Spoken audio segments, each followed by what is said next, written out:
Welcome back, ladies and gentlemen, to episode 39 of the Indy 11 podcast with myself, Brendan Griffiths. And first of all, I want to say thank you so much to everyone who listened to episode 38 with Tony. I've gotten a lot of great feedback from it, and I think it was an awesome episode, chock full of great stuff.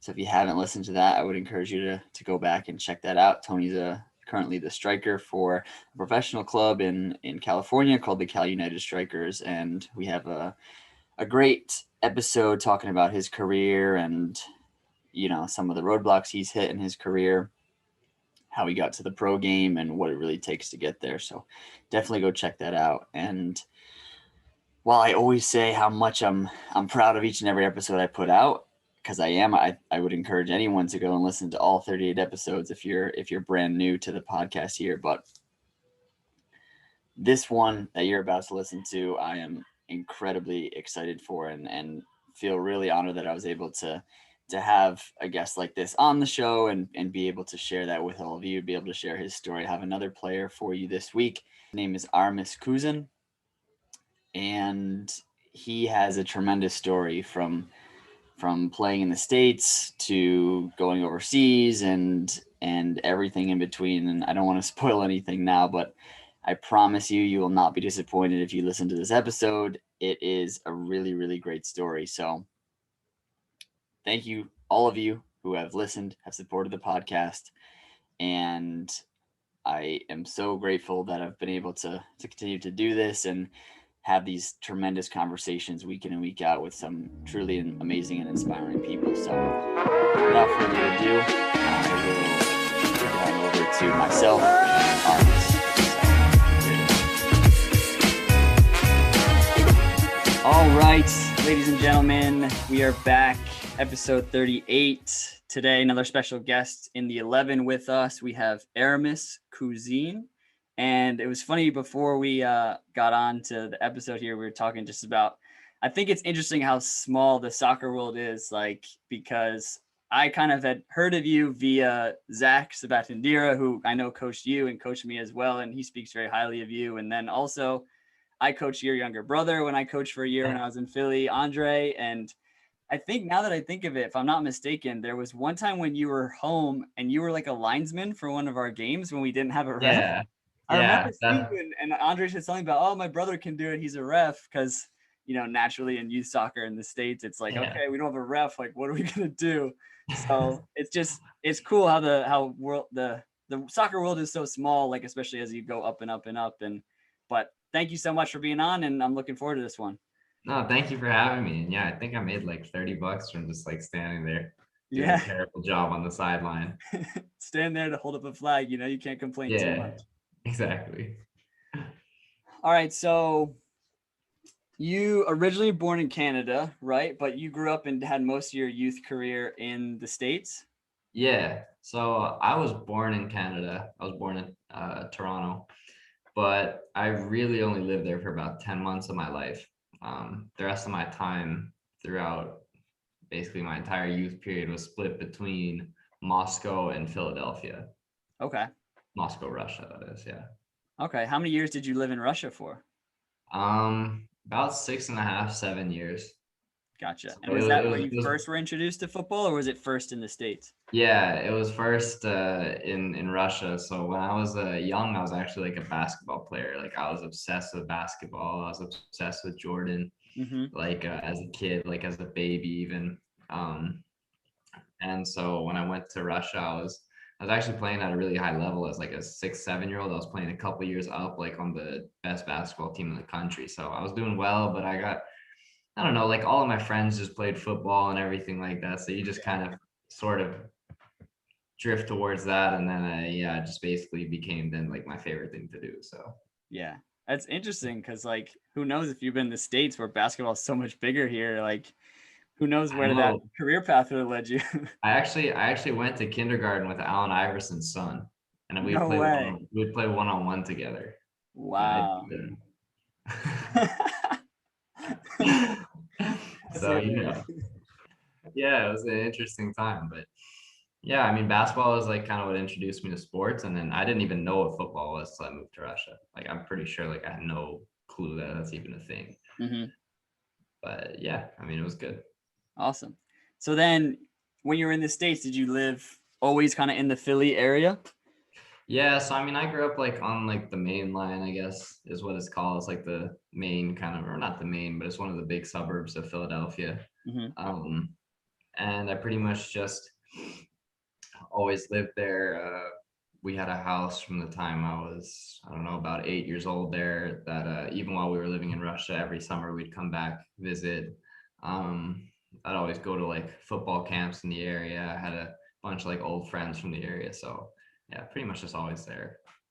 Awesome. And then obviously that continued over to when you went to college as well, when you went to Penn, staying in the area. Was that always your goal, playing youth soccer? Like, I want to play at the Division 1 level, or like how early, I guess my question is, did you know, okay, I want to be a pro at this? Like I love this and I want to do this for my job. Like pretty much like as soon as I started playing, because I was always um pretty obsessed with whatever sport it was that I was playing. So, you from as early as like 3, 4 years old, like I mean, I was obviously saying like, oh, I want to be like Mike to my, parents and everything Yeah. like that. But I genuinely like wanted to be like an NBA player when I was younger. And then as soon as it switched to football, like my focus was then like, oh, I'm gonna be the next Steven Gerrard or something. Like that Hmm. was like from the age of, I don't know, 7, 8 years old. That's kind of been the plan. Gotcha. So as you got to like 18, 17, 18, when that decision starts to happen for players of like, should I try and go pro now or should I go to college? Like, what led you to going to college and what led you to choosing Penn as well? Yeah, so there was no chance I was going pro straight out of high school. I had basically hit a pretty nasty growth spurt at the age of, I want to say like 13 to 14, and in that time it also kind of hit like, I want to say like a little rebellious stage in my life, and I was like, Hmm. I don't know if I want to like play football anymore. I was like thinking about even switching back to basketball or something like that. So for about a year and a half, I want to say, while this was our second stint in Russia. I lived there twice, so first time 5 years, the second time for 2 years. So during that second stint of the 2 years, I was playing very, very little. So when I, at the age of like 14, 15, I was pretty far behind a lot of my peers. Like at the age of, I want to say, 10, 11, 12, I was one of the best in the area. And then I came back at the age of 14, 15, and I was one of the worst. Like Mm. it was pretty difficult. So I really had to work pretty hard. So, I didn't even make an academy team until I was 16 years old. I was one of the only kids I went to the Philadelphia like Union's like academy. From the first year, I was the only kid that didn't get into the academy that year. Oh, okay. And in the second year, I was like one of the few kids that wasn't even on an academy team. I was on a pre-academy team. So it was pretty like it wasn't great. And I just knew like, all right, I'm gonna have to go through college. Um, and so that's kind of when the decision started forming around like when I was just about to go into 11th grade. I was 15 years old going into 11th grade. So I started to think about which colleges I wanted to go to. Obviously, my parents had pretty big expectations in terms of the academic side of things. Like they didn't want Yep. me going to a bad school academically. So I put in a lot of effort. I mean, a lot of effort in terms of contacting coaches and reaching out and sending CV. And, like early on, I actually, in the first 6 games of the academy season, of the U16 academy season, I scored 6 goals. So immediately, you start getting like letters Yeah, from then you're on the everything. radar. Like I got a phone call from the Stanford coach because I had submitted like from the Stanford assistant coach because I had submitted something, but then after a couple of weeks that like quickly fell apart. Like they just stopped calling you, and then Hmm. just it's kind of like a circle with college. So the way it worked was at some point, I want to say like maybe midway through my junior year, I got contacted by Penn's head coach Rudy Fuller, and he expressed interest in me, and that they're following me, and they like my character, and the way that I play. So that was nice, and we continued to stay in contact, and then about I want to say like sometime toward the end of my junior year, actually I started talking with the Georgetown coach, the assistant coach, and I asked him to come to our game against DC United, and I scored in like the first 5 minutes of that game, kind of just like lucky, and I had a pretty good game. And after that game, like Georgetown was pretty interested in me too, and I was actually very, very close to committing there, but not to go into too many specifics, it just like didn't work out immediately at that time. And the next game, I had a nasty sprain in my ankle that kept me out for the rest of the season. So by the time the end of the season came, I pretty much had like a couple choices. I mean, it was still kind of between Georgetown and Penn towards the end of it. But for me, my biggest decision going in was, where do I feel like they believe in me the most, and where do I think I'll get the best chance to play immediately? And that was at Penn, because Georgetown is a big program and everything like that. But I thought Penn had a pretty good program. It's close to home.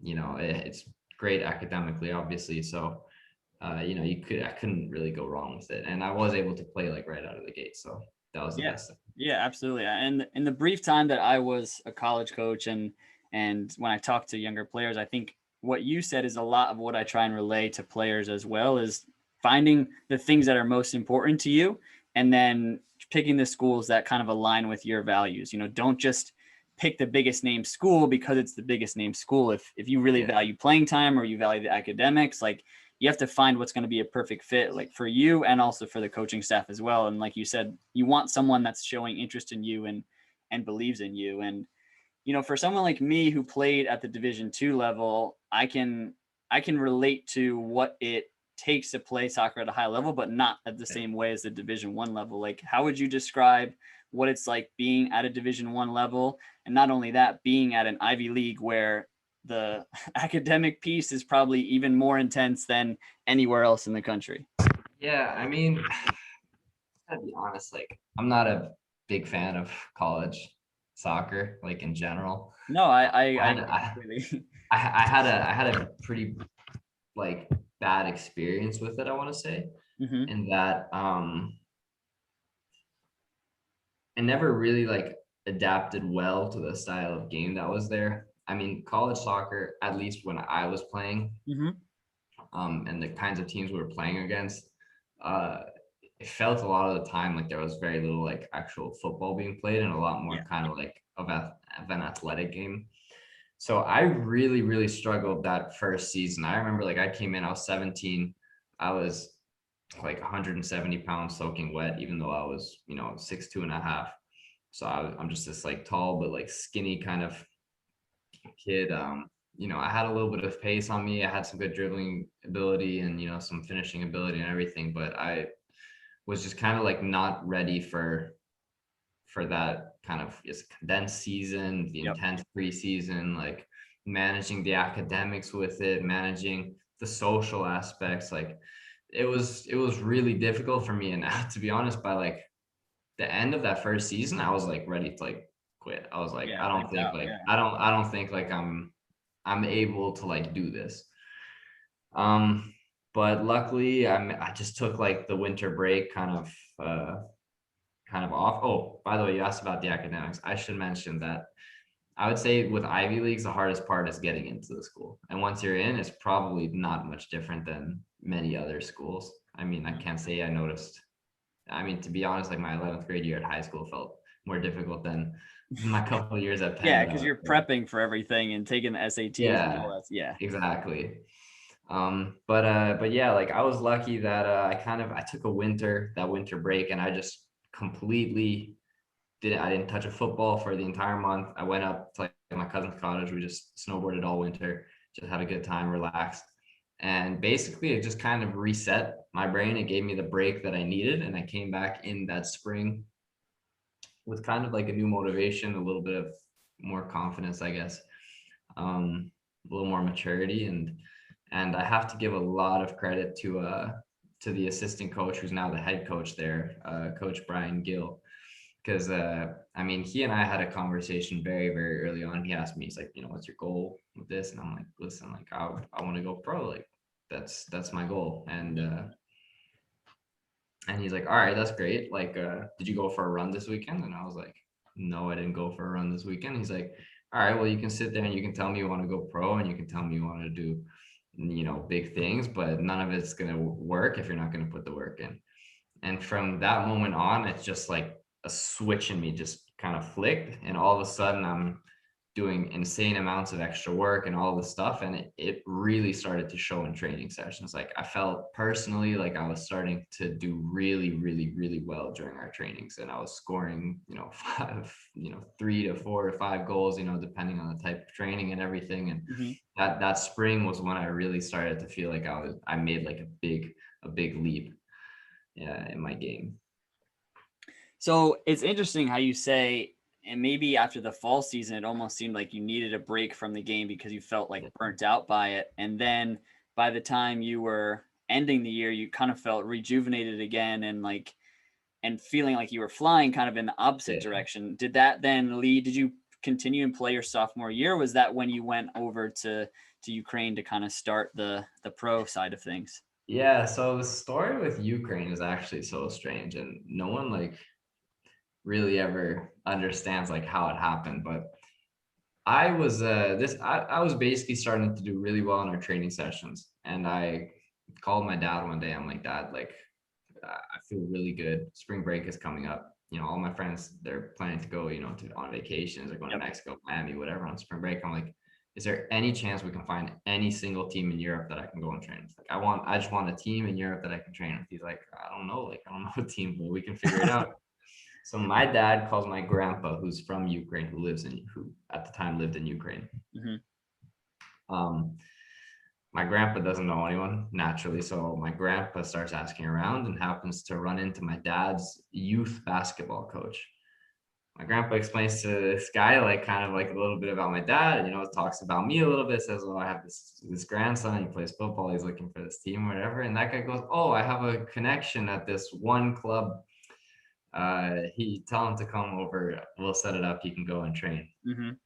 So his connection turned out to be with like some, I don't know, like academy coach or something like that at this club.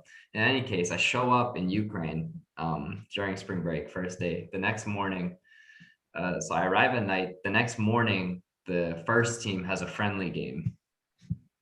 The first team of this club, Obolon, that I'm at, supposedly for training. I'm supposed to train with their second team, with their reserve team.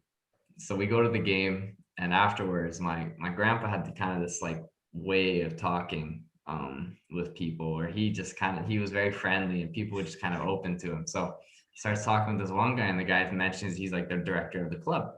And keep in mind, this is a friendly match, so there's really like nobody watching this game. Yeah. Like nobody goes to friendly matches, especially in Ukraine, because this was at the club's training ground. So this wasn't like an open in the stadium friendly. So we're like the only two people not from the club that are there. So people are probably looking at you like, what are you even doing here? Yeah, exactly. And so this director starts talking to my grandpa, and my grandpa's like, oh yeah, like this is the player, like Aramis, he's come here to train with your reserve team. And the guy goes, we don't have any player that's from Canada that's supposed to be coming to our reserve team. And like, I don't know how, but I guess through kind of just talking with my grandpa, like the guy was like, all right, well, listen, don't worry about it. We'll take care of it. Tomorrow, the second team has a match. We'll just put him in the game and we'll watch him. And like, I didn't even think I was going for a trial at this point. I had literally just wanted to go and train. Yeah. Now I'm being like put in the game. I was not expecting any of this. And like, you always have like this kind of like idea that, oh man, if I ever get that chance, like I'm going to like do my best and everything. And, the night before you're like thinking about it and everything. But I like wasn't in that state because I still thought it was just training. I never thought they were looking at me or anything like that. Mm-hmm. So we go into this game, and I just like, I don't know what happened, but all of a sudden I just smoked the other team. Like I had 2 goals. I had 2 goals and an assist. And my second goal, it was, I took the ball, I beat like 3 dudes and rifled a shot upper 90 from outside the box. And apparently at that moment, the coach of the second team turns around to my grandpa who's watching and goes like, who's that? like, who is that kid? Yeah. Immediately recommended me to the first team. And by the end of that week, I had been offered a contract. Wow. So I got offered the contract spring of my freshman year. Mm-hmm. I didn't sign until the end of that year, until midway through my sophomore year, basically. Mm-hmm. I didn't sign a contract. there's a number of reasons for that. I mean, we can go into that if you want, but Well, did yeah, you that's how it happened. like, what was your thought process on it? Was it like you were still hesitant about leaving college, or Oh, when my grandpa, like, because it was so strange, because like I played this one friendly game with the second team. I then train a couple. There's like 1 or 2 training sessions then, and then like the next day that first team has another friendly game, and then I played like 20 minutes in that game. I think I might have touched the ball like twice, but after that game, they're like, that's enough, like for us to at least sign him like to the first team. He's young. He's 18 years old. Mhm. He'll 100% develop into a player on the team. And so when my grandpa like spoke with the guy, I had no clue like that there would be a conversation about, yeah, they're ready to sign you. Like I was Yeah. just thinking like they were going to be like, yeah, he's good, he needs to work on this area and this area. But my grandpa comes over to me, he's like, yeah, so they're ready to sign you. I'm like, ready to sign me? Like, what are you talking about? They're ready to sign me. I didn't even know that's what I was here for. Yeah. So I was like ecstatic. I'm in, like I'm going pro. But part of me was also like, I'm talking with my dad. Obviously, I need to finish out this year, and it's kind of a big decision. So there's a number of factors that go into it. I'd be 18 years old. I'd be moving. Obviously, my grandpa lived, and my grandparents, they were living in Kiev at the time. But I'd still be on my own more or less. Like I wouldn't be living with them. I'd be, in a place the club has put me up in. I'd be on my own, playing man's football. I've just adapted to, college football, sort of like just Yeah. short training sessions, not even to the games yet. And now I'm already, having to now adjust again to an even higher level than what that is. So, yeah, that kind of happened. And, there was also, a little bit about, like, I was also kind of a little getting pretty confident at that point, and we had a connection with Glasgow Rangers from when I was much younger. When I was 12 years old, my American club went over, Mhm. and I got to train with Glasgow Rangers, like with their actual academy. I think I was the only player from our team that actually like trained with them. And after that one training session, they said, you're always you're like welcome back whenever. Mhm. That, because I did really well with them. So I called my dad. I'm like, do we still have that like connection at Glasgow Rangers? Like maybe I can go there for a trial and see what happens. And so we call the guy up, and the guy like answers, and he's like, yeah, I mean, listen, like here we can try and set something up. So they set something up for like the middle of May. Okay. So it's with the under 20s are already finishing at that point. The under 17s are still kind of training. So they're like, just go and train with the under 17s. So obviously it's like not super serious or anything, but I go and I did well enough with the under 17s that the under 20s coach came to my dad at one point during one of our like lunches and just goes, we want him back for preseason with the under 20s, which is like their reserve team basically. Yep. Which was a pretty big deal. Like that, to me, that was like a very big deal that they wanted me.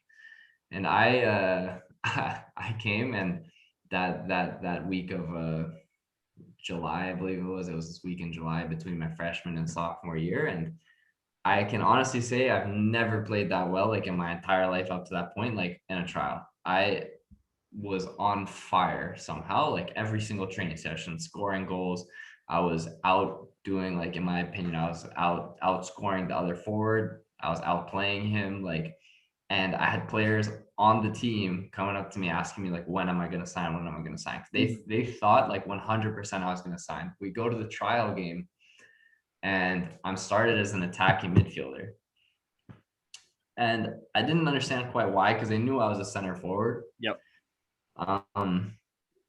And my prevailing belief to this day is that because they had already so many center forwards at the club, a year above me and 2 years and 3 years below me, they wanted to see if I could play as an attacking midfielder. So, and they would have taken me in that, and I just wasn't ready for that. So I played, I wouldn't say like pretty poorly, or not poorly. I just barely touched the ball in that half.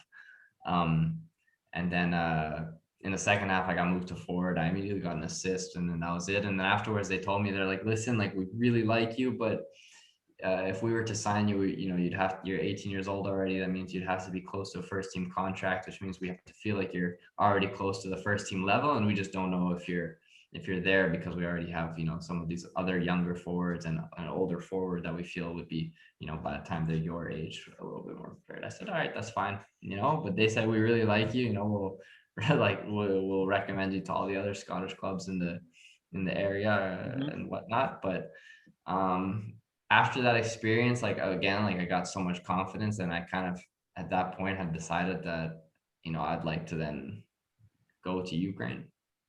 Yeah. So then was it kind of weighing out the options of, do I want to go and see if they recommend any Scottish clubs, or like I already have this contract here that's, signed, sealed, delivered in Ukraine, so maybe I should just go that route? Yeah, I mean, to be honest, even the issue with Scotland always was that there's a pretty, like in the UK, to sign a contract there as a non-EU Yeah. player is One of the hardest. extremely Yeah. difficult. It's one of the most difficult places to get a work permit. And as a player that hadn't played any national team games, had no national team caps or anything like that, it would have been almost impossible. The club has to sign you either to a big contract to prove that, which no one's going to sign an unproven 18-year-old to a big contract, or that, you have to be worth a certain amount. And, I just didn't meet any of the criteria. So it was almost like, even if Rangers had wanted me, Yeah. would have even been still possible? been pretty difficult. It probably would have required some kind of sign and a loan until I, worked with, then gotten called up to the Canadian national team a few games, and then it would have like worked out. So really complicated and all of that. But yeah, I mean, it really just came down to then when I was going to sign the contract in Ukraine. And I basically, I got convinced by my college coach to stay for another season. I mean, they wanted me to stay for the rest of my college career. Oh yeah, I'm sure. But I was mainly convinced by this coach, Brian Gill, the assistant coach. He was really, his whole point to me was that, Artie, we can help you with your development. We can help you with your training. We feel like there's some aspects of your game you need to work on, before you take that next step. And we feel like we can help you here the best. Like if you go there, you might not be able to get the training and everything that you need to adapt to that level. It'd be better if you're already prepared for that level by the time you go there. So I mean, I believed him, and I do really believe that he had that intention, but the way the relationship kind of with the head coach in particular at that time had kind of deteriorated a little bit, especially from my point of view, because I mean, like his whole thing to me when I got the opportunities were that I wasn't ready. And to me, I felt kind of jaded by that, because I felt like, well, if I'm not ready for that, then why would you even have me on the team? Like, Yeah. as a coach or as a supporter, like I'd much rather hearing you say, okay, like go, like try yourself out. But, at the same time, if you want to develop, like we believe we can still help you here.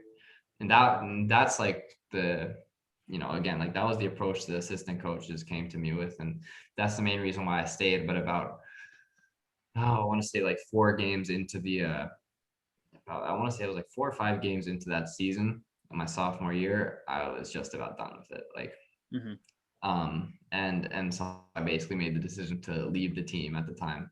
So I basically left the team, and I decided that I was then going to sign the contract. So we then signed the contract, and then, 2 months later, you can only sign and then join during one of the transfer windows. So I had to wait until the winter transfer window opened, because I missed the summer one, and then I went in the winter time. Wow. So I want to just take a quick step back, because I'm really interested about this like trial process for you, because I'm sure a lot of players, that's something that they think about. For trials, for a lot of people, it's an anxious thing, it's a stressful thing. And I think what's funny about what you said, that the trial in Ukraine, is trials like that actually happen a lot more than you think in the pro game, where somebody knows somebody, and all of a sudden, like, you're thrown into a match, and it's almost that idea of like, you just always have to be ready because you never really know what's going to happen. Like when you said you went to Ukraine, you thought, oh, I'm just kind of not here for a vacation, but I'm here to see Ukraine. I'm here to train a little bit and see what the level is like. And then next thing you know, you're playing in a match and Yeah. you're scoring goals. And it sounds like for you, you've had opportunities where you've been in trials and you've performed really, really well. Is there anything that you've learned? And now I'm sure you've trialed probably countless times. So is there anything that you've learned along the way that really helps you be successful in a trial, like in an instance like that, where you just are thrown right into a game and maybe a new culture, a new language, all those types of things? How do you adjust to that? Yeah, that's strange. I want to say it's like kind of like a job interview. I don't think anybody ever really like, if you're not super comfortable with a job interview from the beginning, like if you're not one of those guys that can just walk in and smooth talk their way through whatever situation, Mm-hmm. then you're probably always going to have some nerves going in. And it's the same way with me. I'm always like a little bit nervous, of course, going into a trial. It's just kind of natural. Even if you're the best player on earth, like if you're a little, it's natural to be a little bit nervous. So I mean, it's for me, it's like hard to say that I have a coping mechanism or anything like that. The only thing I can say is that as soon as I have that first really good training session or the first couple moments where I like immediately size myself up with the rest of the players, and I'm immediately like my confidence is confirmed and I believe that I can play with them, and if not play with them then exceed, that, then I immediately like relax and settle down. Yeah. It usually takes maybe like a goal or something and like a friend in like one of the scrimmages or something like that, like inter squad or some, or a good finishing drill or whatever, for me to immediately just settle down and be like, all right, I've got this. Like, Yeah. Yeah. I think I'm similar in that same way. It's like you almost need, okay, if I can just have, if my first few touches are quality or like I can complete yeah, passes, and then you kind of switch into this different zone where you're yeah, just playing again and you're not really thinking exactly, about the fact that you're on trial. It's like just how exactly. quickly can you get to that zone and then you're good the rest of the way. Yeah, yeah, exactly. I think it kind of helps me sometimes too, because when you're on trial, a lot of the time, like players will not really say anything to you. At least, like to me, it's never really happened. Like they just kind of see you're on trial, so they kind of ignore you. And for me, that actually helps because when I like know players and when they're kind of like chirping you a little bit or something like that, sometimes that can mentally affect you a bit. But when you're like, when I go in there and I know like nobody knows me and it's kind of like my first opportunity to show myself, then I actually have like a lot of confidence because I believe that I can immediately show them that I'm a pretty good player, and then they take like kindly to me after that. Hmm. Yeah, it's interesting. It's like you just kind of go in with no expectations, no pressure. You just go in under the radar, and then you're looking for that moment like you talked about in Ukraine where the coach looks and is like, wait, who is that? Like, Yeah, exactly. Yeah. so now we've moved past the trial part and we're, have the contract, and obviously then we go to Penn for a little bit, but now we're in Ukraine. You talked about it a little bit before. That adjustment to playing men's football is really a big deal. And I think a Yeah. lot of players don't really know what that's like.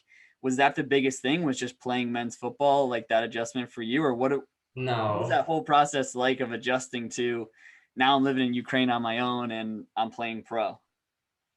Oh man, that it's like triggering like a little bit of like PTSD from like my first 6 months as a player. Like it was, oh man, that was brutal. The first I want to say the first 5 months of my career, from like that second half of the season when I joined midway through, Mm-hmm. was probably one of the toughest periods of my life. It was ridiculous. So I signed a contract when actually that head coach that had turned around and looked at my grandpa and said, "Who is that?" He had actually became the first team coach Mm-hmm. midway through, not midway through, but I don't know, like a month or two into that season when I signed. So when I signed, he was the head coach, and then but he was like an interim head coach kind of. So Okay. they found a new coach in the winter time. So I'm coming into a guy that hasn't seen me at all. It's kind of like another trial, in a way, even though you have a contract. Like the coach can tell you, I don't want you anymore. And then, okay, you can either sit on, a contract for Yeah. 2 years and not get any playing time or anything like that. And okay, then you're gonna seriously lose development. Or you can agree like, all right, I'll leave the club, and then you go and you try and find something else, and you're back to square one. So that was one of the biggest issues. Another big issue is I'm going to Ukraine. Ukraine and America are culturally extremely different. Language is completely different. And mind you, even though I'd lived in Russia for 7 years, I never learned a word of Russian. So I have to Really? learn. So I don't know. I can understand some things, very little. I can speak a little bit, but very little. So I've got to try to connect with these people. And on top of that, a few of my teammates just hated me before I even stepped foot on the pitch. Like no matter what I would have done, whether I had scored 70 goals in a game or whether I had scored 0, they did not like me. And it resulted in a lot of, at first, like kind of just like bullying, I guess you could call it. But yeah, like they would kind of like make fun of me. Like they'd speak in like English and like make fun of like the English. They'd try and they would always be cussing at me like severely, like on the football pitch. If even if I make a good decision, I'm getting yelled at. If I make a bad decision, I'm getting yelled at and cussed at. It's like you can't do anything right. And you really start to, especially when you're alone, like where I was alone. I had my grandparents, but every day after training, I'm going to my room. I'm alone. Like I'm alone in my room. Like I'm alone like every day, like, okay, maybe on the weekend I go and see them, and then we go for our training camp in Turkey. And I'm again, like now, like I don't even have my grandparents. I'm like completely alone there too, so it was pretty brutal. I got into a couple fights with two teammates that I had, one of them in one practice. And another, it wasn't so bad, but another one when we were in Turkey, the kid tried to kick me in the face, like full on, like I was standing up straight. He tried to catch me in the face with his boot.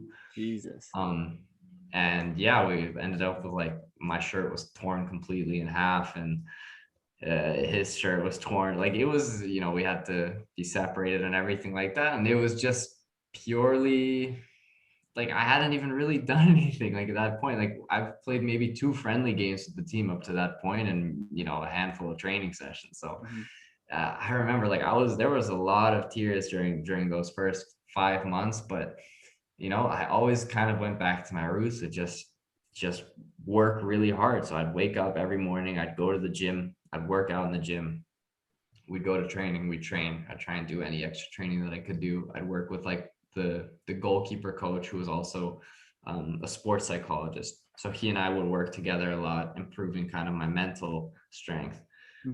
He and I would then also go into the gym. We'd start working on kind of my body control and my back to goal work with punching bag. So he'd throw a punching bag at me. I got to hit the punching bag with my back, control the ball. Just, we worked on vision, and slowly, like I started to do better in trainings. It's kind of like the same thing with pen. Like I needed that time to adapt. And when I kind of started to adapt, then I started like, boom, I'm starting to now score in training sessions. I'm starting to now play much better, play much faster. And the first 6-7 games of that winter, I didn't make the roster for any single game. And then I'm kind of like doing better. And then we have like a friendly game where the players that aren't really playing a lot are allowed to be involved. And I scored a hat trick in that game. And the head coach was at that game. So I then, I make the lineup for not the lineup, but I make the roster for the next game. Yeah. I get subbed in. I have like 15 minutes. All right. I earn a foul that gets a guy a red card. I maintain the possession of the ball every time. I've earned a couple of free kicks. I didn't lose it. All right. Now you get a little bit more time the next game. And for the last 4 or 5 games, I started getting 10 minutes, 15 minutes, 20 minutes. And the last game of the season was kind of like it's crazy when I think about it, but that last game of that season, we were in a relegation battle at that point, and we needed 1 point, at least a tie. We needed a tie to guarantee we don't get relegated, to guarantee we can avoid relegation. And I get subbed in for that kid that I fought in Turkey. And when he sees that it's me being subbed on, he's fuming. he is so angry. walks off the pitch. Like first he does one of the like, "Are you kidding me?" things. Yep. Looks, walks off the pitch, doesn't give me any Yeah, handshake or of anything course like not. that, and sarcastically claps at the president of the club who's in the stands watching the game. Wow. Walks, I don't know, whatever. At that point, I already didn't care. Yeah. And I proceed to have like the worst 10 minutes I've ever like played like in my life. Like I lose the ball every single time. We're losing 1-0 at this point. And it gets to like the 92nd minute and I receive the ball. I play a 1-2 with this guy. And from like 22 to 25 meters away, I just, for whatever reason, I took like a kind of long touch forwards and I'm just running after it. And I see the defenders are starting to kind of close in and I just rip this shot and it just flies into the far like netting.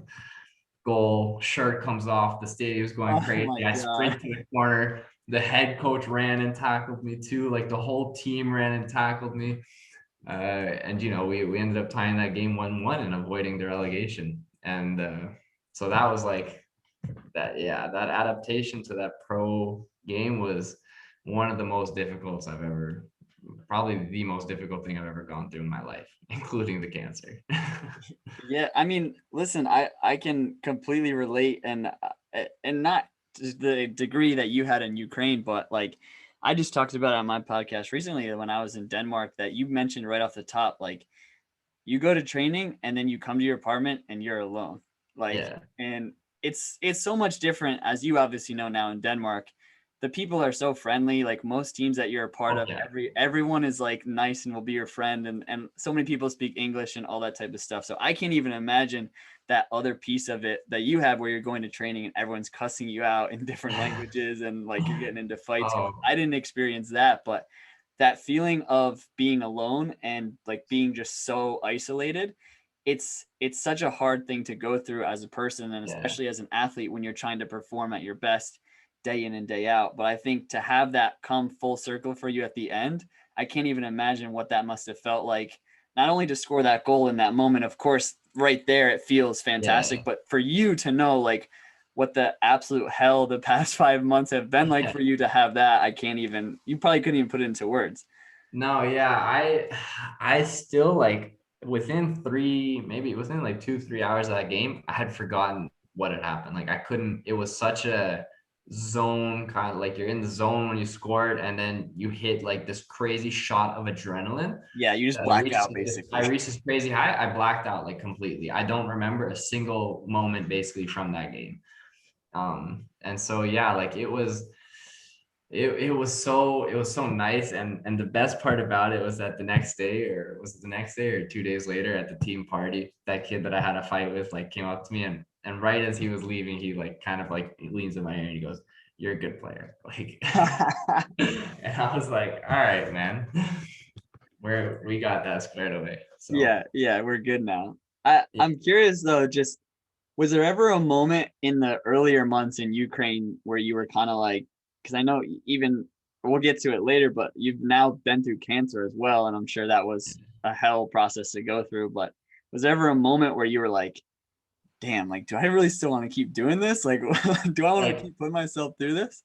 almost every day. Like there was during the training camp in Turkey, and like maybe the month right before the training camp, before I started working with the sports psychologist, um, I I like probably every other day was like, I don't think I'm ready for this. Like, I should just go back home. I should quit this and that. Now, I never was going to because I can't quit. Like, Mhm. it's kind of like this bad obsession, you know? It's just like, even like as much as I was in this distress and like pity and agony and everything like that, there was no chance I was ever going to leave. And I always knew that in the back of my head, but I'm still calling my dad every day.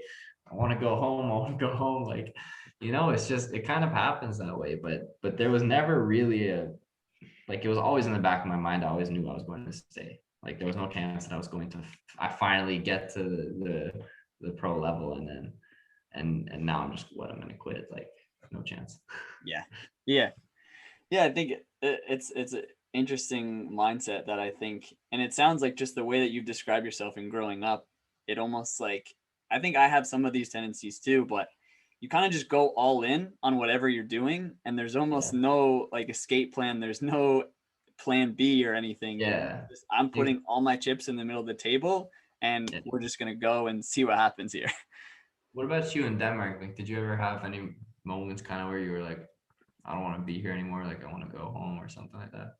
Yeah, man. Like, so I was kind of different because I wasn't actually playing at the pro level, but I was searching for a contract, Mhm. like playing at the semi-pro level, and I had some opportunities to go and trial with pro clubs, but I was just like, I actually, because I was just on the 90-day visa, Right, because like right. I'm not an EU citizen or anything, and I wasn't with a pro club, so I I stayed almost to my full 90 days. I left just a little bit before, but it was basically because of that you were describing. Like I was just in a place where I was pretty depressed, and like the way that I was playing it was being affected by that. And so I kind of thought like, I don't know, I need to do something different. I need to change Right. up my surroundings. Like I need to be in a different state of mind, because I knew too the way that I was playing and training. I'm like, this isn't who I really am as a player, and I'm not bringing my best self into each training session. So yeah, like I stayed for quite a long time there,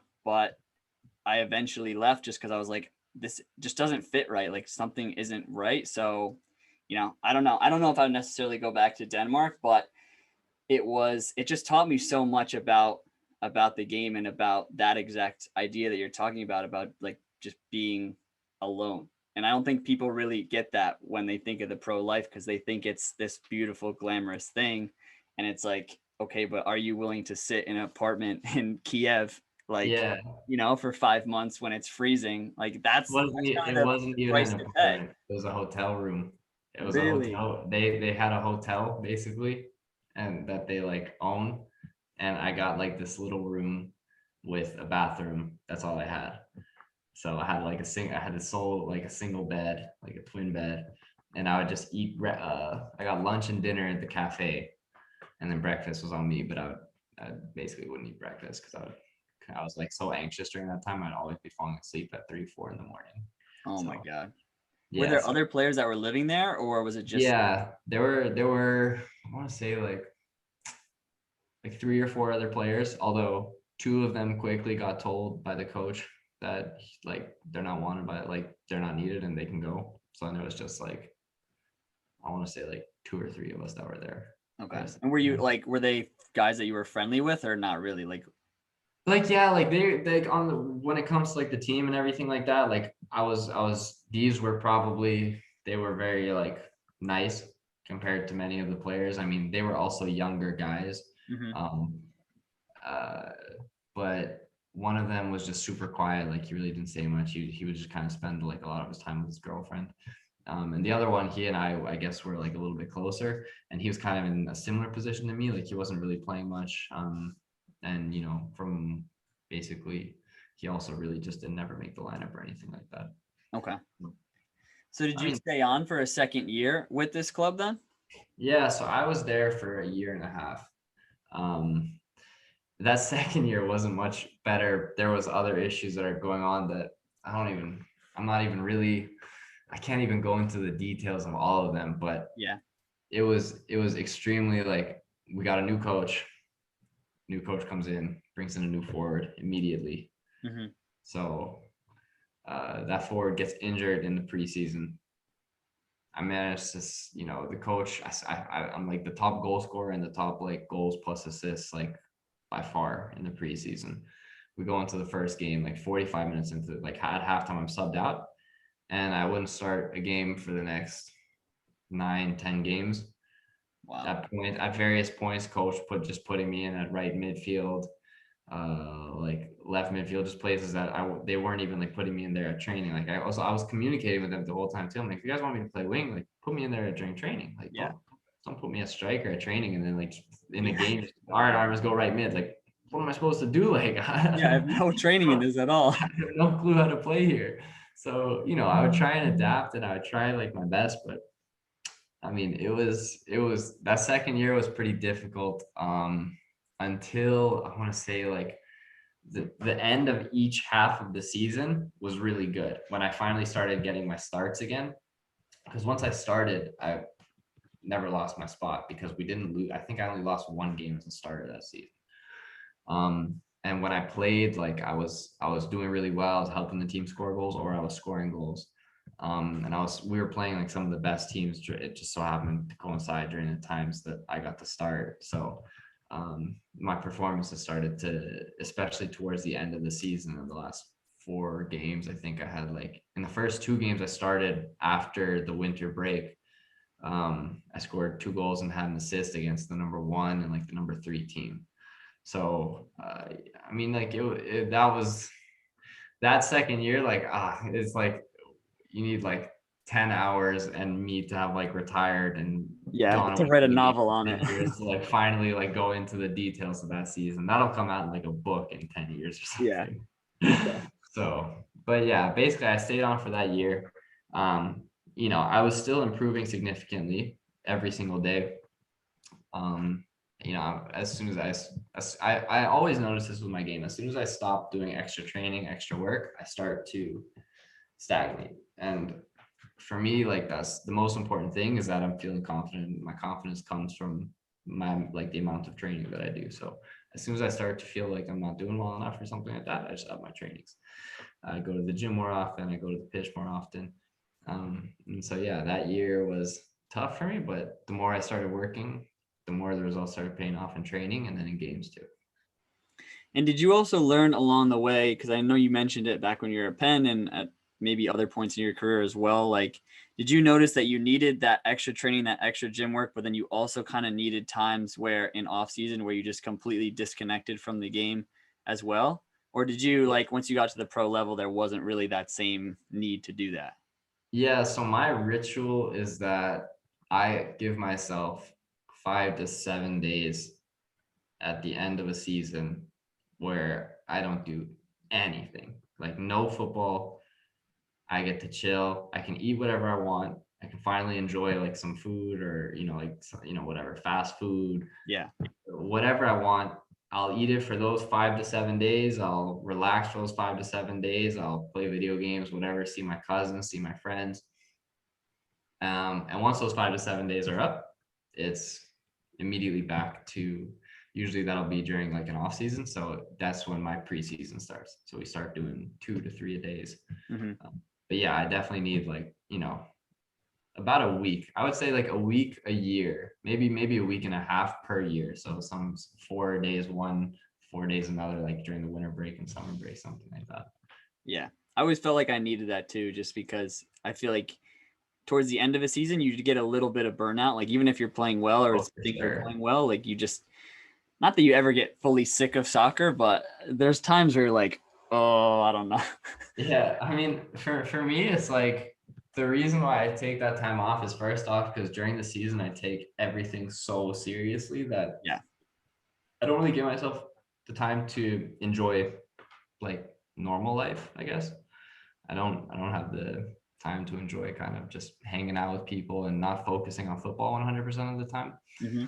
So it kind of, yeah, it just gives me like that rest for 4 to 5 days. And the most important thing for me is, like I mentioned this a couple of times, is I'm very like obsessive when it comes to football. If I don't do my extra training, if I don't work out as like up to a certain degree, and the degree is just set in my mind, like for that day, like if I don't get X amount of training in today, I'm not doing everything I can to accomplish my goal. And if I'm not doing everything I can to accomplish my goal, I feel terrible.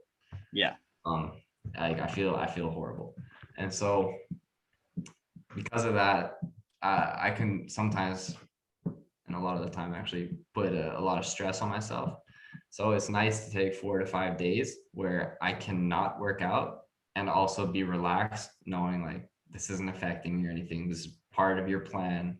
This is part of your off-season plan with your coaches, that you're just gonna relax right now and then get back into it. Yeah. I'm working on that because I'm playing right now for a semi-pro team over here in the States, and I'm kind of working on like finding that balance between still pushing and training hard, but also not, because I got to that same kind of point too, where I knew I need to hit the gym every day. I need to do some sort of technical work, like some sort of fitness work. And so that's just the way you map out every single day. And if you miss like even a portion of that, you're going to bed at night knowing I didn't do everything that I needed to do today. And it gets Yeah. stressful, like you said, at some points, to always have that in your mind all the time. And obviously you want to push towards a goal, but sometimes it can get a little bit obsessive, like you said.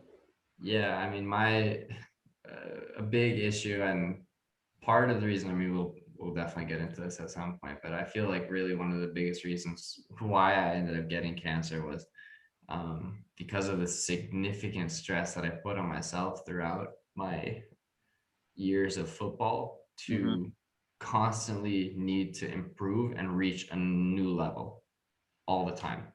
And if I feel like I'm not getting to that new level, if I feel like my career might start to stagnate a little bit, if I feel like maybe I'm not going to be able to take the next step or something like that, I used to be extremely like, I'd be like devastated. Like I'd be like in my room, like frustrated, you know, lying in bed, like I don't want to curse. Like I don't know No, if you're you can cursing. curse if you want I to. You don't. don't have to, but Yeah, I just be like shit, man. Like I want to.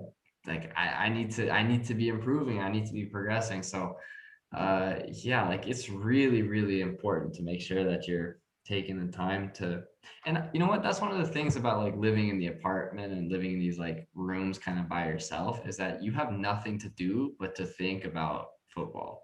I yeah, mean, you can try and take your mind off of it by, you know, going on your computer or whatever, but at the end of the day, like you're in this little box and you don't have friends, you don't have anything that can take your mind. Like you can't remove yourself from football.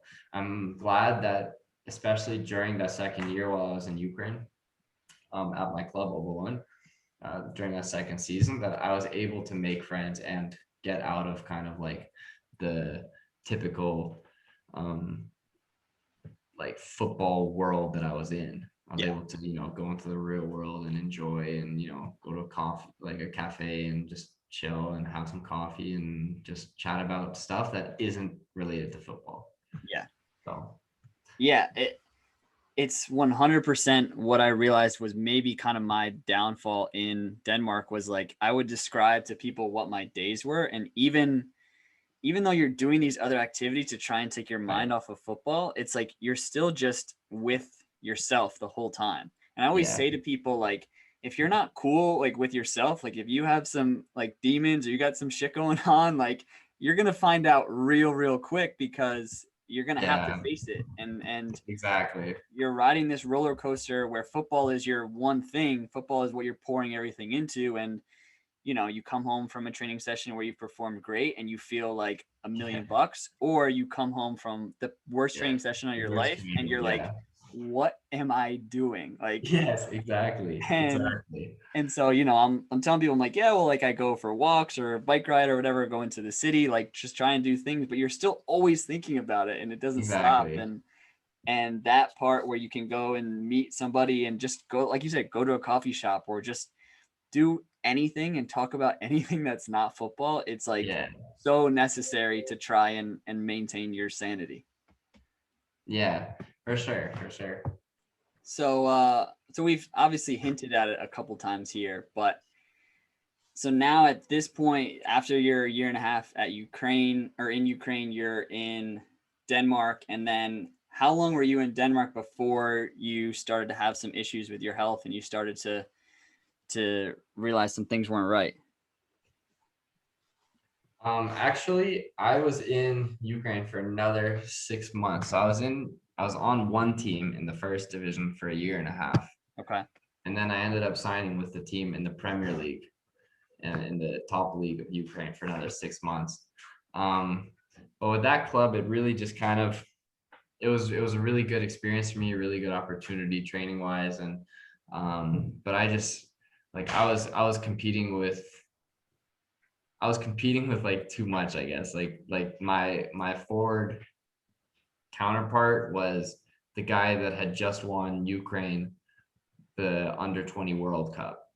Oh my So God. he just scored 2 goals in the finals, like, and was being looked at by like Bologna from Serie A. Like, there's no chance you're gonna like win a spot over him, you know, even if he's like he had only scored. And I'm not saying he's not a good player; he was a great player. But I'm saying his first half of the season, he had a rough time, like 3 goals, I think, maybe 2 Mhm. goals in 12, 13 games. but he's starting every game because, it's first off, he's a pretty quality player. So, it was just, again, he just kind of had a slow start. He ended up finishing the season on fire, like, I don't know, 10 goals, 7 games or something. But yeah, it was really difficult for me to get ahead of him. And it was difficult for me to find a place in the lineup. And so because of that, I had to, I basically had to take the decision like to leave that club early. And, we just agreed with the club that, I'll leave. And at that point I was pretty fed up with Ukraine too. Like just in general, not with hope this doesn't offend any Ukrainians, but I was very fed up with just the football and everything here. And I wanted kind of like a fresh start somewhere. And I had kind of identified in my head, Denmark always like in the back of my head was someplace that I really wanted to go to. And so I reached out to like a couple agents there, and one of them got back to me, and he and I developed a relationship. I went out there for one trial with one club, did really well. That segued into then a trial with like the Superliga club Aalborg. And yeah, at that trial, I don't know, like I guess like I just do well at trials, but it's not a bad thing to yeah, I know it's a good time. It's a good time to do well. Like I just always nail the job interview. I don't know what it is. No, but like in the first trial that I had in Denmark, it was with the team in the first division, so it's like second tier. You know it obviously, but yeah. For anyone that might be listening to this, and it was in the first division, and we played against Randers, which is a team in the Superliga, and I only played 45 minutes that game, but I scored. And then I go to Aalborg, and I was doing like during the first week and a half, I want to say I was doing like pretty decently in training. I was playing okay. I was scoring goals. I was doing all right. I was definitely holding my own. That's for sure. Like I wouldn't say that I looked worse than anyone. I can't say I was like a superstar either. We really good players on that team. So yeah, I'm not gonna put my ego like up there like that. But then I'm supposed to play a friendly game, a reserve liga game. Actually, they have like a league in Denmark. It's like called the Reserve Liga, where every professional team in the top division has kind of like a reserve team, but really it's just the players that haven't played from the first team. Just a way for them to get minutes. So we're supposed to play this team AGF. Now AGF at the time, their first team is in third place. And we the day before that game, their first team game gets canceled, and our Aalborg's first team had a game. So we're showing up with basically the players at Aalborg that haven't played, plus some combination of their under 19s, plus me, against AGF's first team. Right? And yeah, so I'm like literally standing there. I'm like, there's 35-kilometer-per-hour winds. It's raining. It's cold. It's Denmark in February. Classic Danish weather. It's a nightmare of a situation to have your trial game. Literally at that point, I had already accepted this is the worst situation I can be in. There's no chance you get this. Just be happy like that you're getting the opportunity, and like just go out there and do whatever you can. And within, I don't know, 15 minutes, I scored a goal and had like a really, really good game. Like I played very, very well. I could have had an assist. The guy kind of from point blank range hit the post. So I could have had a couple other goals. Like there was a moment where I beat the keeper, but the wind ended up blowing the ball then back behind me. So like, I mean, there were some, it was just a really good game. And then kind of after that, they were like, all right, yeah, like we were willing to sign you at least on like a short-term contract, because you've only been here for 2 weeks. It's not enough time for us to fully see you, but we'll sign you with this short-term contract, and if you continue to play the way that you're playing, then this will turn into something longer. So yeah, so I was in Denmark. That was March of I signed the contract towards the end of February. It took effect March 1st. March 10th, we have our first game. March 9th, March 10th, I have the first game after my contract is signed, or maybe the second game. And I've already now made the roster. I made the 18-man list. So I'm about to break, like I'm finally making it somewhere, like in my head. Like this is the Superliga. Like I'm happy. Like I'm even ahead of my, plan. Yeah. My plan. I literally had it written out that I was going to go from the Ukrainian First League to the Premier League to then the Danish Superliga. I had that written down on a paper at the time. I lost that paper now, but that was the order. That's real though. That was the order. So I'm ahead of schedule based on this. So I'm finally happy. March 9th, we go in for training, and or it was March 8th that I know that I'm going to make the roster. March 9th, we're supposed to leave for the game or something like that. And the government shuts everything down for COVID. So no games, no trainings, nothing, not allowed to do anything. And I'm like, great, this is a horrible situation. I'm like finally just about to make it somewhere. And now I have this situation. So where the team is not training, they're not playing games, I'm not able to show myself, and how am I going to earn that extension to the contract? Yeah. So that was a situation that I found myself in. Yeah. That's great. That's surreal though, that you mentioned how you mapped it out like that, and then you're there and you're ahead of schedule. Like, so then summer, is that when you started to have things happen with your health where you needed to start to get checked out more? Like, what was that process? Did you stay in Denmark then during COVID, or did you come back to the States? Yeah, so it actually started while I was in Denmark. I started getting this really weird pain in my hip flexor, kind of. I always felt like it was like a muscle pull, and it started even as early as I started getting random pains around February, end of January, beginning of February, before I had even gone on trial with All Board. Okay.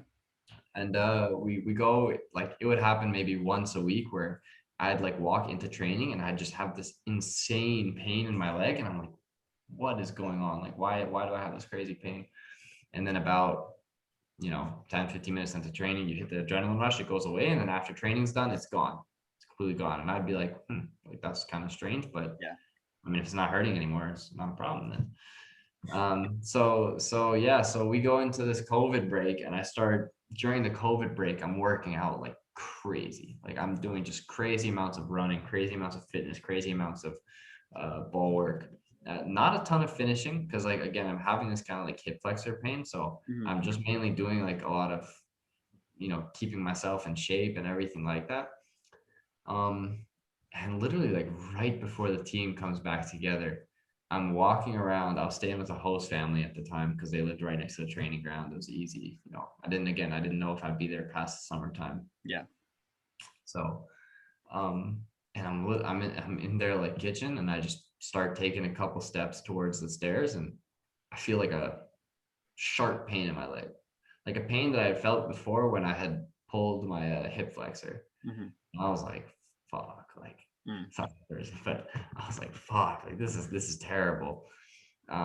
This is like the last thing I need right now, an injury. How the hell do you get an injury just walking? Like, not even walking. I was literally turning to walk down the stairs, and my hip flexor pulled. I'm like, that's not normal, but okay, whatever. So I go to the club doctor, I talk with him, I explain to him the pain that I feel, the pain that I have, what I think it is. I believe that it's a pull in my hip flexor. I've had this kind of before, or a strain. And he's like, all right, just like take some time off, come in here, we'll do some, rehabilitation work with you. So I go, 2 weeks later, they're like, all right, how do you feel? I'm like, I feel really good. The pain has gone away. And they're like, all right, go for like a light jog around the pitch. This is like, as part of your, process of getting back to onto the pitch. So I go for the jog around the pitch, not too much pain or anything like that. Next morning I wake up, leg is on fire. Oh, God. And I'm like, God, this is like terrible. So I call the club doctor again. And at this point, like, I'm starting to lose like my trust in the club doctors, because I'm like, do they like know what's going on? Like, because and it, again, like, it's not their fault. No one expects it to be cancer, but it's nobody thinks that a 22-year-old, athlete is gonna be the one that has like cancer in his leg, especially if it's a pain that I was saying was feeling like my muscle, like. But at the time, I'm like, like, I don't know if I'm getting, if they're, doing the right stuff with me. Like maybe they're rushing me too quickly back into training or something like that, you know? So that was kind of like what I was thinking in my head. Obviously that's not the case. You know, they were doing exactly the correct things, and they were doing all the correct, you know, following protocol and everything like that. It's just, it was not what we all had initially believed it was. So at some point, we're getting into May now, and I've now been out for almost a month. And I'm starting to now, finally, I'm starting to bike a little bit. I'm starting to do some work. And meanwhile, the team has returned to training. I'm watching from the sideline. Everybody's asking me what's going on. I can't explain what's going on. I got a pain in my leg. Like, you know, players starting to look at me funny. Yeah. Like, what is he, just like faking an injury or something like that? So, so yeah, so then it's getting to the point where I'm starting to feel good and everything like that. I wake up one morning in bed. This is like May 18th or something like that. Maybe, I don't know, sometime in mid-May. I wake up in bed. I literally stretch out and I feel a pop in my leg. Ooh.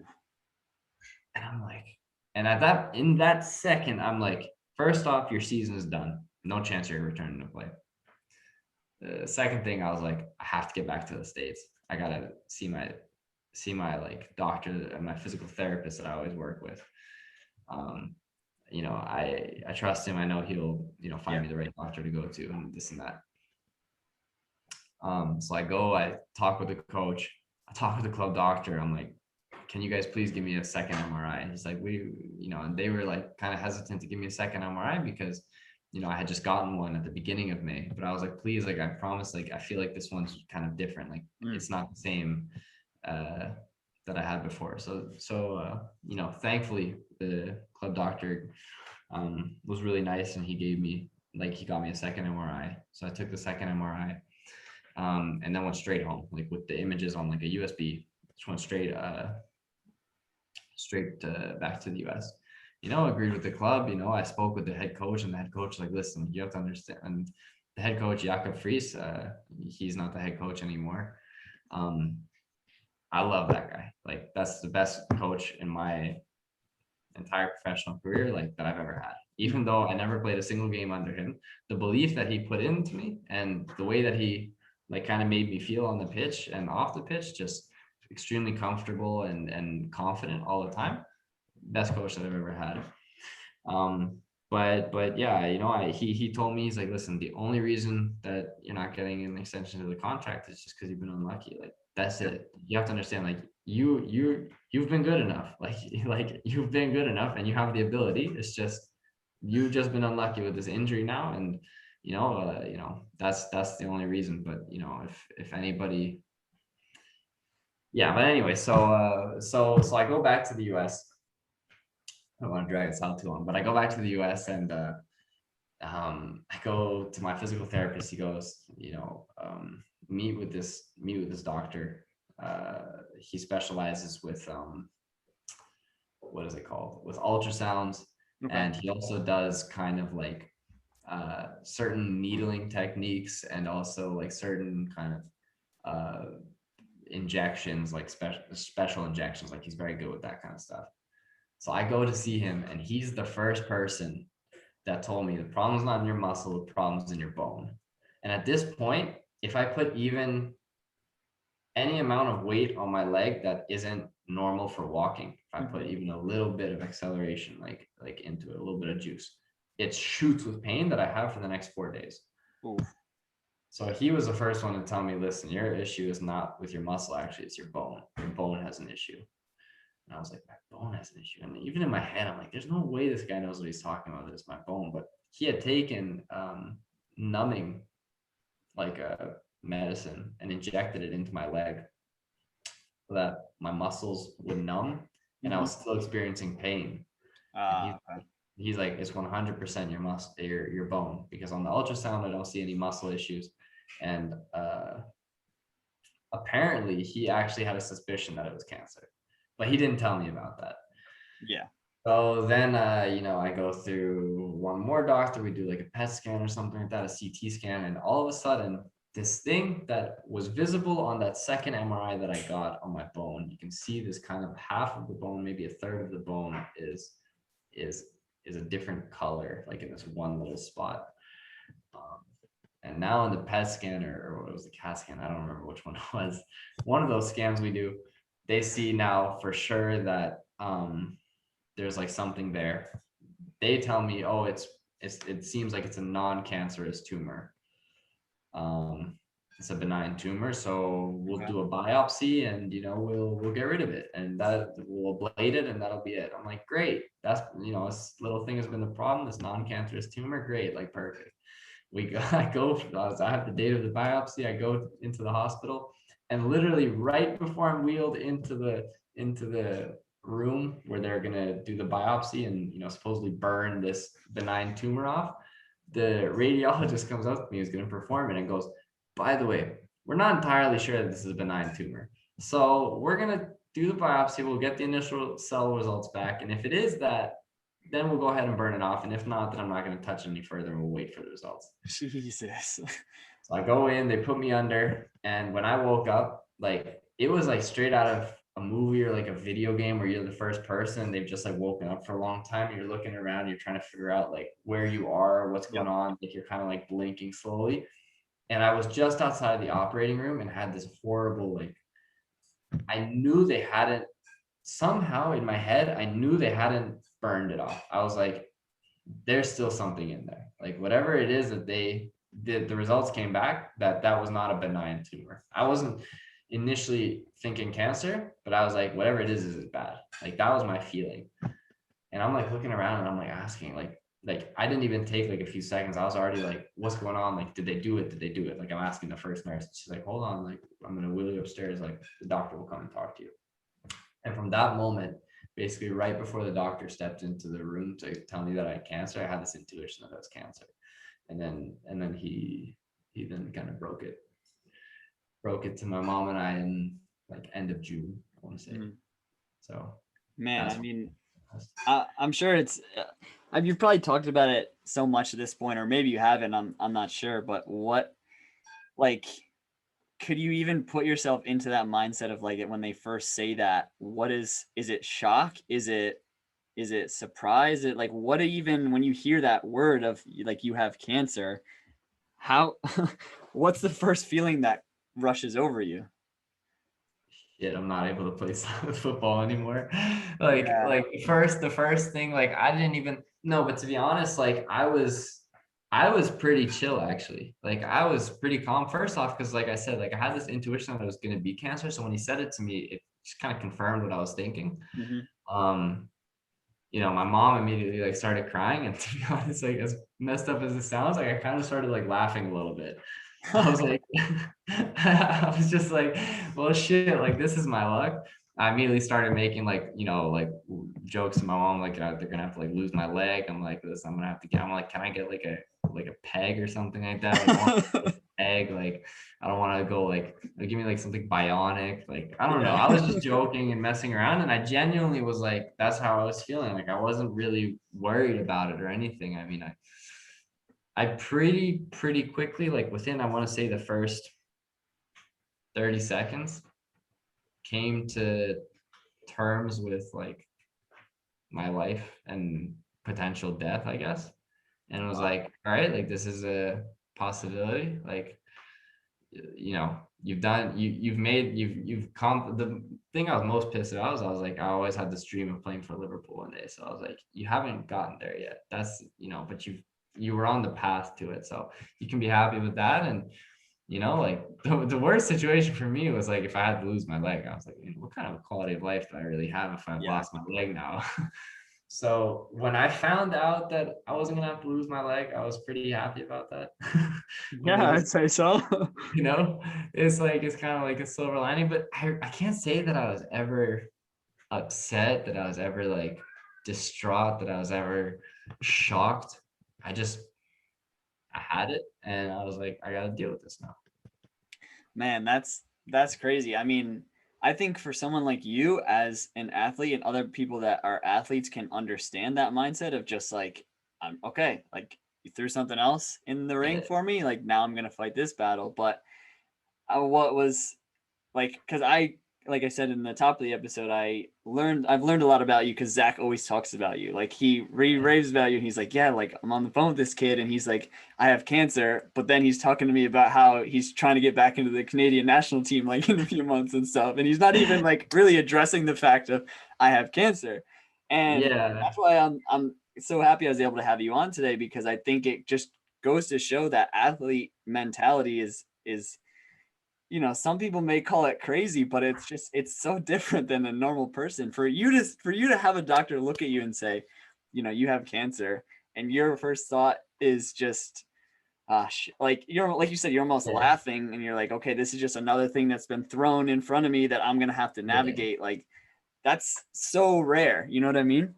Yeah, I mean, it's weird, but yeah, I mean, again, like the first thing I was trying to figure out is like, how long am I going to be out for? Like that was like the thing. When I know like, all right, I got a pretty decent by cancer standards, like 75% chance of living. I'm like, good enough for me. All right, 75%, we'll fall in that, no problem. Like knock on wood. But then I was like, all right, I don't gotta lose my leg. Well, I can stay. All right, I gotta go through chemo. I gotta go through radiation. I gotta go to surgery. That's all a bitch. But uh, can I still play by the end of it? All right, there's evidence based on, there was this American football player, Mark Hersick, who he went through the same exact cancer. He had it in the same like area as I did in the femur.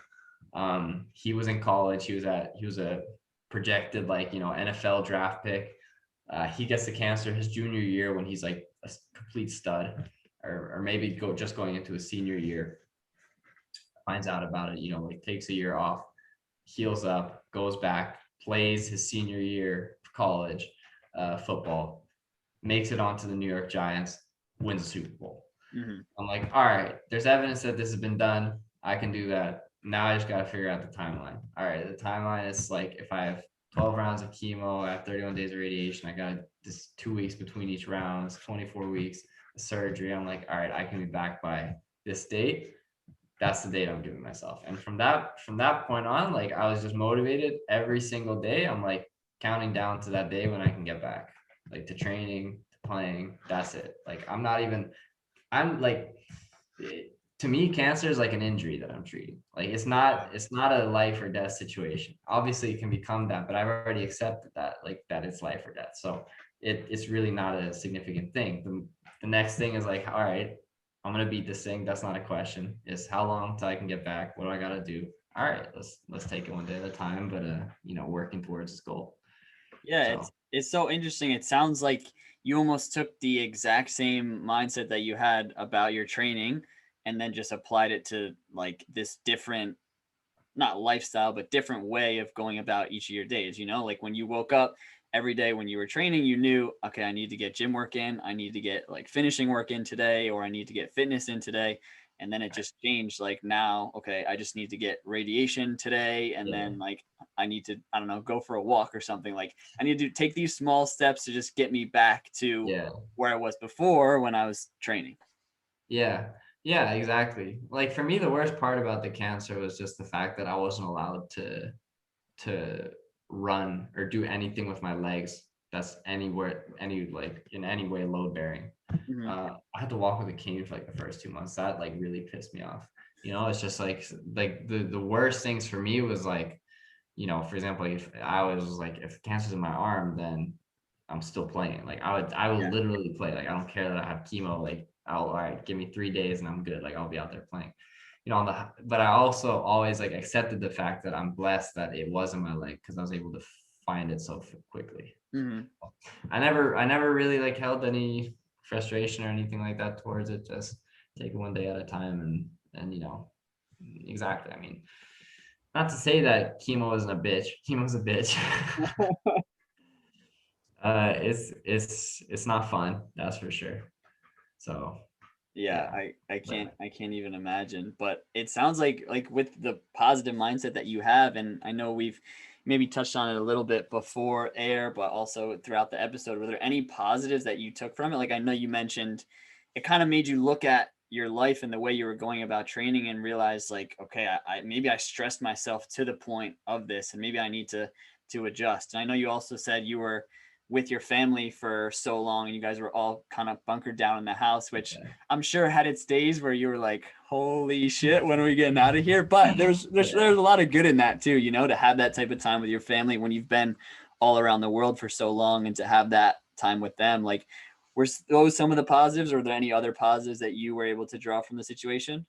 All right, positives. This is gonna sound weird. Most people when they go through chemo, they like lose their like they don't want to eat anymore or anything Mm-hmm. like that. Yep. I was the opposite. I only wanted to eat junk food. I could only eat absolute garbage. So like pizza and burgers, that was all I could eat. And that was fun. Like that's fun. Like Yeah. you get to eat that. And when the doctor and when my parents are like concerned because I'm literally only eating like pizza and burgers, and they're going to the doctor, like, doctor, is that normal? He's like, is he eating? They're like, yeah. He's like, that's good enough for me. Yep. As long as there's So food going in, I don't care. exactly. So, like, all right, that's like a more lighthearted one. But of course, like, yeah, being around the family a lot more, it was really nice. And the other thing that I realized kind of, and I mean, this might sound like I don't want this to sound egotistical or anything, but I realized like how many people cared about me. Like, like it's why are you sorry, this but I realized like how many people cared about me because I was so focused for 2.5 years on football that like I didn't really have time to. And even before that, when I was in high school and in college, like I never made time really for to hang out with a lot of friends. Like I never hung out with a lot of people. I skipped my prom to make sure I had a good night of sleep before like state cup finals. Like I made a lot of these sacrifices. So I wouldn't say like I never really thought that I had like this is gonna sound I'm such a loser, but like I never thought I had that many friends. Like but like actually though, like really. And so it was so amazing like to see like friends that I considered close, but I didn't know if like it really was close, Yeah. that they were all of a sudden like whatever you need. And literally like if I needed something, they would be there for me. And that was amazing. So Yeah, it was, like, but it brings up yeah. a really good point that again is like this idea of the pro lifestyle, right? Like Yeah. what the pro football player is, and everybody thinks it's awesome. But I kind of like noticed that too in these past couple of years when I've been chasing the game. Like, I have friends, but they're all in different places around the world. And again, like, you don't get to see them that often. So sometimes you Yeah. don't know. It's like, well, I played with that guy 2 years ago and we were really close then, but like, are we still close now? I don't know. And so, yeah, there's moments like that where you wonder, like, how many real true friends do I have? And then sometimes it takes something crazy like this experience, Yeah. this scare with your health, to show you how much support you really have. Like, I'm sure that must have been incredible.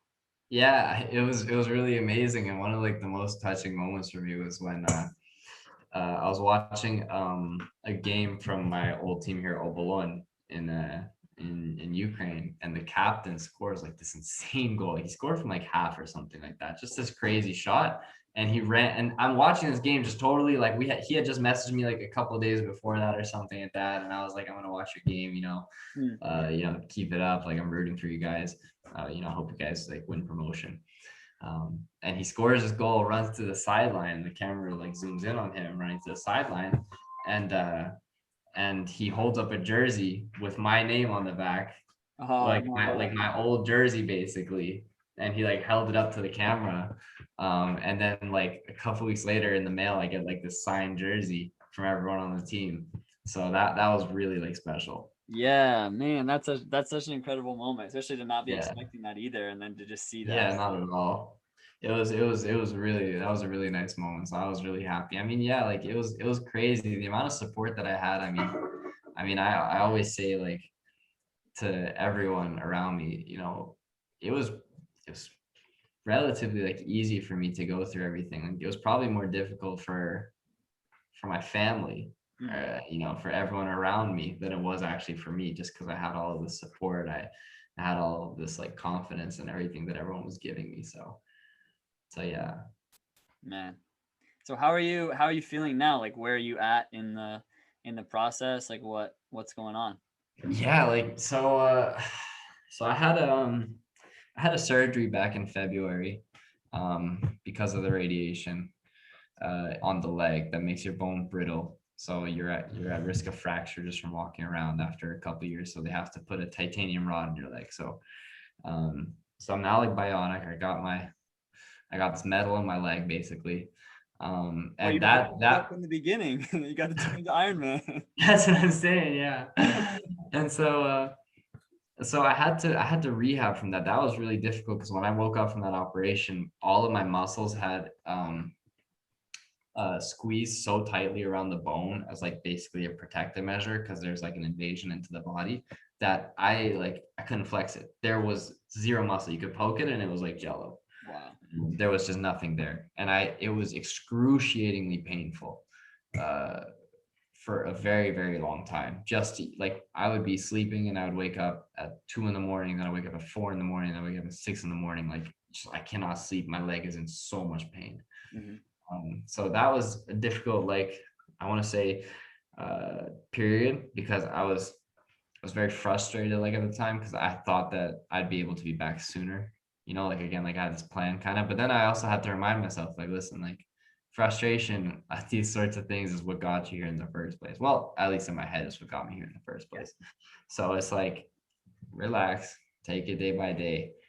And the PT had given me, they said 3 months before you're back to training with a team. And within 2 months, I played my first game. So I was happy about that. Yeah. Managed to do that, played my first game. And that was back in April. So from mid-April to basically towards mid-May for 1 month, I was in Denmark. I was training with a team in the second division, Tisted. And it was amazing for me. Like they were really helping me out. They helped me get back into shape. They helped me get my level back up, and I felt like I was progressing like at an exponential rate, and the coach and I have been talking and everything like that, but something just didn't quite like feel right there. I can't put my finger on it, but it was like I just felt like maybe I needed something slightly different. And, especially being like in the situation that I'm coming from, like I know like I have to do what's best for me. So, I spoke with the club and everything like that. And after the month, I agreed that, I would leave. And so I ended up coming to Ukraine. So I've basically just been here. I've been training with my old club, Ovalon actually, playing games, not with them, but just with like other teams kind of around the area. And honestly, I feel like I'm even better than I was like a year ago. I've been doing really well in games. When I was over in T-Stead, I managed to, in my second game, I scored like back, and my second time, basically, because I'd only played a half, I managed to score 5 goals in one half. That was, to be fair, that was their second team. So that was like I think that's like the 4th tier of Denmark, technically, we were playing in. But it's still nice, Oh yeah. to score and like be back, and and it's not like anyone can score 5 goals in a game, so it's like to show shows that you still have the instincts a little bit, and you just need to get the feedback. And since I've been training and playing so much, especially since I've gotten to you, I'm a lot more confident. And yeah, now I'm just getting ready. I'm going to be going to some trials in Denmark, or maybe just one trial, depending on how it goes. I don't know where yet. There's a few different opportunities, but whenever I sign that contract, then I'll let everyone else know. Yeah. Be right back into it. Wow. Yeah. It sounds like almost the time away, or all the experiences that you've had so far, like how you're saying you feel like you're playing your best now. It's almost like now you're coming at it and you just have more clarity, like what's the most important to you. You've been through countless adversity after adversity, like, and now you really know how bad you want this. Like, there's a lot of players out there who say they want to be a pro, and I'm not saying that all these players like have to go through everything that you've gone through, but you're a great story to listen to for like a young player out there that's like thinking about it. And it's, because a question I was going to ask you about that we touched upon later was, when you're experiencing everything in Ukraine, you're experiencing hardship after hardship, then you experience cancer. I've had moments before, and I wonder if you have as well, where you think, okay, I knew trying to become a pro was going to be hard. you know it's going to be difficult, but sometimes you're like, yo, is it really going to be this fucking hard? Like, It's so funny because like literally when I was in the ninth grade, our homeroom teacher was like going around the class. This is in Russia. Our homeroom teacher was going around the class, and he was this British guy. He's asking everyone what they want to be, or where they want to go to college.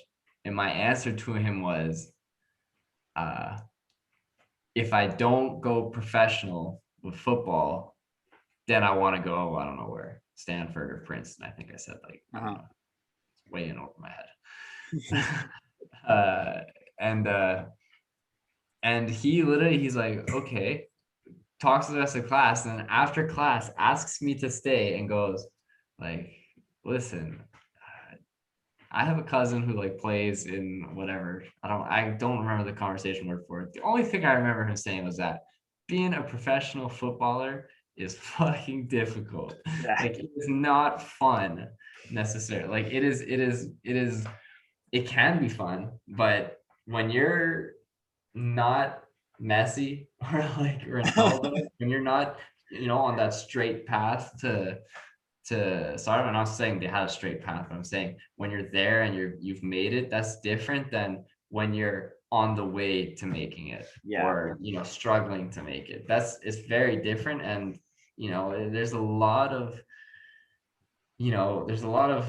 insecurity you have to deal with. There's a lot of challenges and roadblocks that you have to deal with. There's people that don't like you. It's similar to a work environment, but the emotions are running 10 times higher because everybody's on an adrenaline rush all the time. So it's not easy, that's for sure. Like if anyone were to ask me like if they should go pro, it's like, well, how much like hardship can you like handle? Like can you handle difficulty? Can you handle maybe a lot of like stress and maybe a lot of anxiety, but all for this thing that you're chasing. To be honest, sometimes I hate it, but without it, like I wouldn't want to be alive, so that's like my point at the end of the day. I resonate so much with what you say. I've said to people before, like in a way, I almost hate how much I love the game, if that makes sense, because I'm like, exactly. Because it's like this thing, it's like all consuming, it takes over your life. And so there's times where you kind of romanticize a life where you didn't just become so obsessed with this game of soccer that will absolutely tear your heart up and like chew it up and spit it out sometimes. Exactly. And it's an important thing that you say that the game at those types of levels, it's not always fun. It's not like when you're playing youth soccer and you just think, oh, I'm going to do this, but I'm going to get paid to do it. Right. Exactly. Exactly. And when you're when you're in some small little room that this club has put you in, and you're surrounded by people who speak a language you don't know, in a culture you don't quite fully understand, at a level you're not ready for, it's like are you ready to do that? It's that sink or swim moment. Like, are you going to show up, or are you going to exactly much for me? And then are you ready to put in all the sacrifice that's then required to maintain it and continue and grow and all that? I have plenty of teammates that in theory were probably more talented than me, even when I was pro, but it's like they never worked out. In fact, they'd be asking me like, why are you working out extra? Like it's not going to take you anywhere. It's like, I believe it will. And they're just comfortable where they are, and that's fine, that's fair enough for them. But it's a nasty obsession, but I love it. It's like an addiction almost, but it's exactly it is an addiction. It's a better addiction than drugs or booze. I'll take it. For sure, absolutely, man.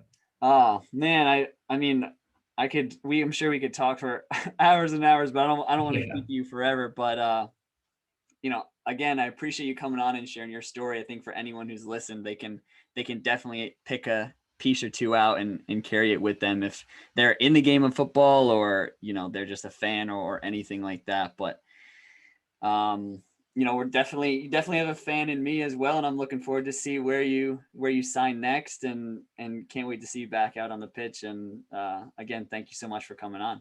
No, thank you so much for having me, man. This has been amazing. Great 2 hours. And I'm sure that in the future, hopefully if now you've popped off, you're gonna be U.S. national team. We'll be playing against each other. We'll do a quick little podcast.